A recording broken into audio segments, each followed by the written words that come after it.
মানকচুর চাপড় ঘন্ট, দেখো কত সুন্দর হয়েছে দেখতে, খেতেও কিন্তু ভীষণ ভালো হয়েছিল। তো নমস্কার, আমি তনুশ্রী, আজকে আবারও একটা রান্নার ভিডিও নিয়ে তোমাদের কাছে হাজির হয়েছি। তো ভিডিওটা স্কিপ না করে পুরোটা দেখো, আশা করি তোমাদের ভালো লাগবে। তো মানকচু গুলো ভালো করে চোচা ছাড়িয়ে এই যে মেশিনের মধ্যে ঘষে নেওয়া হচ্ছে, শাশুড়িমা ঘষে দিচ্ছে। এইদিকে ছোলার ডাল আমি কালকে রাতে ভিজিয়ে রেখেছিলাম, ছোলার ডালগুলো পেস্ট করে নেব। তো এখন যেহেতু ভাদ্র মাস পড়ে গেছে, ভাদ্র মাসে মানকচু, ওল এইসব খেতে হয়, তালের পিঠে।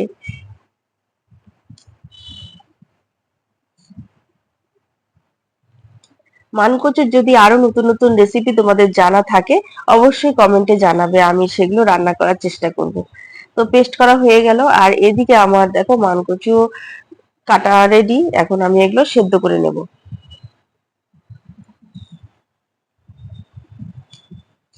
ভালো করে সেদ্ধ করতে হবে, যেহেতু কচু গলায় ধরার ব্যাপার থাকে, কিন্তু এটা ধরবে না, এটা হচ্ছে ভগবান মানা বলে।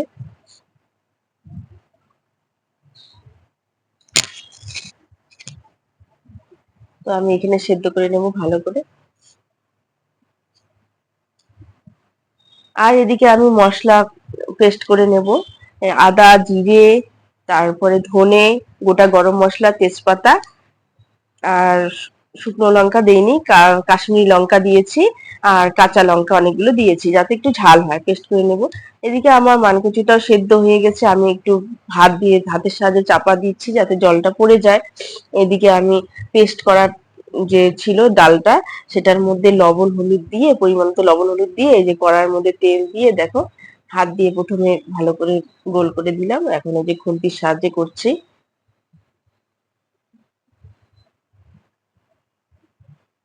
এটাকে বলে চাপুর। আর এদিকে দেখো কড়াইয়ের মধ্যে তেল দিয়ে দিলাম, পরিমাণ মতো তেল দিয়ে দিলাম, আর তেজপাতা, শুকনো লঙ্কা ফোড়ন, কালো জিরে ফোড়ন দিয়ে দিয়েছি, মানকচুগুলো ঢেলে দিলাম। এখন পরিমাণ মতো লবণ, পরিমাণ মতো হলুদ গুঁড়ো দিয়ে দেব, দিয়ে ঢাকা দিয়ে দেব। আর কাঁচা লঙ্কা দিয়েছি কটা, যেহেতু বেটে দিয়েছি অনেকগুলো, কারণ এটা কচু জিনিসটাই ঝাল না হলে ভালো লাগে না। সর্দিও লেগেছে জানো, ঠান্ডা লেগে গেছে, এখন সিজনটা এরকম।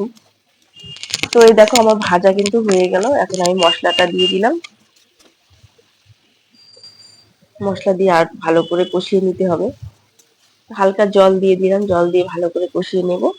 নেওয়ার পর একটু চিনি অ্যাড করব, কারণ ঝাল হবে, আবার এদিকে মিষ্টি মিষ্টি লাগবে, বেশ ভালো লাগবে খেতে। তো দেখো তেল ছাড়া ভালো করে ভাজা হয়ে গেছে আমার। এখন আমি ডালের বড়াগুলো কেটে নিয়েছিলাম সেগুলো দিয়ে দিলাম, দিয়ে আর একটু ভাজা ভাজা করে নিয়ে নামিয়ে নেব। কত সুন্দর হয়েছে ভাজাটা। তো পুরো কমপ্লিট, এখন আমি এগুলো নামিয়ে নেব। তখন কারেন্ট চলে গিয়েছিল, তো লাইটের আলোতে একটু অন্যরকম কালার দেখা যাচ্ছে। তো খারাপ না, কালারটা ভালোই দেখা যাচ্ছে।